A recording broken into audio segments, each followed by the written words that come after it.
अरे तुम लोगों के लापरवाही की वजह से आज मेरे खेत की फसल के पूरे 5 किलो टमाटर खराब हो गए हैं। अब इसका हर्जाना कौन भरेगा? हाँ, तुम सबकी दिहाड़ी में से पैसे काट लूंगा मैं छोड़ूंगा नहीं। जिम्मेदारी कैसे निभाई जाती है क्या तुम नहीं जानते? परंतु सेठ जी, खेत के टमाटर तो बरसात का पानी लगातार खराब हुआ है, इसमें हम गरीब मजदूरों लोगों की क्या गलती है?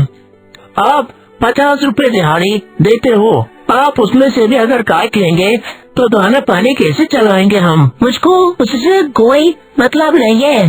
तुम लोग नमक रोटी खाओ या कुछ भी करो, तुम्हारा घर का चूल्हा जले या न जले, मुझे बस मेरे नुकसान से मतलब है। ये गांव का ठाकुर और कई जमीनों का मालिक, ये सेठ लालचंद, जिसने रामपुर गांव के ज्यादातर गरीबों को सता कर धोखे से उनकी जमीन को हड़प कर अपना कब्जा किया हुआ है। वह सारा दिन मजदूरों को खेत में काम करने के बदले 200 रुपए दिहाड़ी देता है, जिसमें सुमित्रा मजबूरी के चलते काम करती है। वह स्वभाव से बहुत ही मिलनसार और नरम दिल की है, सबके दुख को अपना दुख मानकर चलती है। उसकी आदत में शामिल है, बेटा चंदन और चंदन आजा रोटी खा ले। नहीं काकी, तुम खा लो, मुझको भूख नहीं है। अरे बेटा चंदन, सुबह से खेत में भूखे प्यासे काम कर रहा है और कहता है भूख नहीं लगी। चल आजा, थोड़ा सा खाना खा ले, नहीं तो मेहनत कैसे करेगा और अपने परिवार का पेट कैसे पाल पाएगा? पर काकी, ये तो देखो सेठ जी के सरासर गलत बात है। हम किसान लोग उनके बंजर जमीन को सर्दी गर्मी बरसात के मार से सहकर सींचते हैं और फसल उगाते हैं।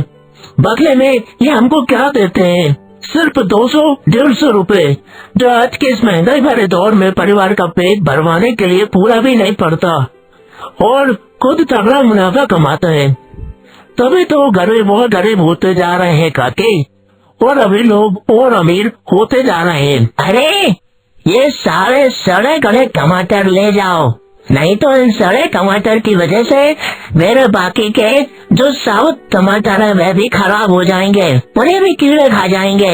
सेठ जी, अभी सारे टमाटर को ले जाती हूँ। पूरी काके सेठ जी के द्वारा दिए गए सड़े गले टमाटर अपनी पोटली में रख लेती है और घर के लिए चल देती है। कुछ दूरी पर एक झोपड़ी का घर आता है, जिसके अंदर बूढ़े काका बीमारी की अवस्था में पड़े हुए थे और उसके पोती पोती आम और कौशल्या खाने के इंतजार में आके बेचारे सवेरे के भूखे बैठे थे। दादी दादी आप आ गई, दादी आ गई, दादी आ गई। दादी इसमें क्या है? दादी माँ, और अब जरूर दादी इसमें हमारे लिए समोसे पकोड़े या गर्मा गर्म भजिया लाई होंगी, जैसे पिताजी लेकर आते थे, याद है तुमको? दादी और माँ यह सुनकर गरीब सास बहू एक दूसरे का चेहरा देखने लगी और दोनों की आंखों में से आंसू झलक जाते हैं। दोनों का ध्यान भटकाने के लिए बहू कहती है, क्यों? अभी दादी थक कर आई है ना, उन्हें आराम करने दो, तंग मत करो। ऐसा करो, तुम दोनों जाकर थोड़ी देर बाहर खेलो। हमें खेलना नहीं है माँ, हमें भूख लगी है, हमको खाना दो ना। मेरे लागले पोते पोतियों को भूख लगी है? अच्छा ठीक है, मैं टमाटर लेकर आई हूँ, तुम्हारी माँ टमाटर के पराठे बनाएगी, तुम उन दोनों को खा लेना, ठीक है? दोनों यह सुनकर खुशियों से झूम उठते हैं। टमाटर के पराठे? हाँ दादी माँ, मैं खाऊंगा, लेकिन ये टमाटर तो खराब है और सड़े हैं। दादी ऐसा नहीं है बेटा, केवल छिलका खराब है, दाने अच्छे हैं, टमाटर अच्छे निकलेंगे, तुम देखना।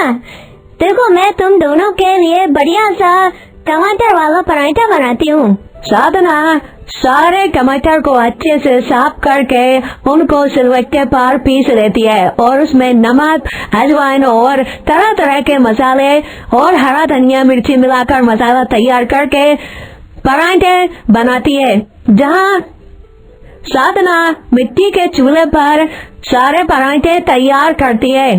पराठे तैयार करने के बाद अचानक से साधना का पति बहुत ज्यादा भावुक हो जाता है और बोलता है, मैं बहुत असहाय महसूस कर रहा हूँ। अपने परिवार के लिए मैं कुछ भी नहीं कर पा रहा हूँ। तभी आंसू पहुँचते हुए उसकी माँ उससे कहती है, अरे बेटा, ऐसा मत बोल। तूने तेरे पिता के बाद इतने वर्षों तक घर को संभाला तो रखा था, मगर अब भगवान ने तुझे ऐसी बीमारी लगा दी है कि तू ना तो भारी बदन का काम कर सकता है। बस तू मेरी आंखों के सामने रहे, मैं मेहनत भी कर लूंगी। दरअसल दोस्तों, कुछ महीने पहले ही डॉक्टर ने शाम को किडनी खराब होने की समस्या बताई थी, जिसके इलाज में लाखों का खर्चा आ रहा था। इतने पैसे लगाने के लिए गरीब सास बहू के पास पैसे नहीं थे, इसलिए दोनों ने काफी दुखी रहते जैसे तैसे घर को संभाला। थोड़ी ही देर बाद साधना टमाटर के पराठे बनाकर तैयार कर लेती है। सभी परिवार के सदस्य टमाटर के पराठे खाते हैं और साधना की जबरदस्त तारीफ करते हैं। अरे बहू, क्या जबरदस्त टमाटर का पराठा बना है, सच में लाजवाब है, मजा आ गया। हाँ माँ, टमाटर के पराठे बहुत ज्यादा स्वादिष्ट है, सच में। अगर आप इसका कोई बिजनेस शुरू कर दो तो देखना हमारी खूब कमाई होगी। हाँ। अपनी बेटी की बात सुनकर साधना सोच में पड़ जाती है। जब सब लोग टमाटर का पराठा खाकर सो जाते हैं, तब साधना और साधना के सास और ससुर बैठकर इस बात पर चर्चा करते हैं। बेटी, मुझे भी कहीं न कहीं लगता है कि तुम्हारे हाथ में जरूर कुछ जादू है। तुम्हारे हाथ के टमाटर पराठे बहुत ज्यादा स्वादिष्ट हैं। मैं सोच रहा था क्यों न तुम टमाटर के पराठे का ठेला लगा लो। पर बापूजी, क्या सच में हमारे टमाटर के पराठे लोग खाने आएंगे? क्या सच में हमारा काम चल पाएगा? हाँ बेटी, तुम भगवान का नाम लेकर काम शुरू करो, देखना तुम्हारे टमाटर के पराठे सभी को बहुत पसंद आएंगे। अपने सास ससुर के कहने पर साधना उनकी बात मान लेती है और टमाटर के पराठे बनाकर बाजार में ठेला लगाकर बेचने लगती है। कुछ दिनों तक तो काम ठीक ठाक ले चलता है, लेकिन जैसे तैसे ग्राहक उसके ठेले पर आने लगते हैं। अरे वाह बहन जी, क्या टमाटर का पराठे हैं, मजा ही आ गया। अब तो रोज खाना पड़ेंगे।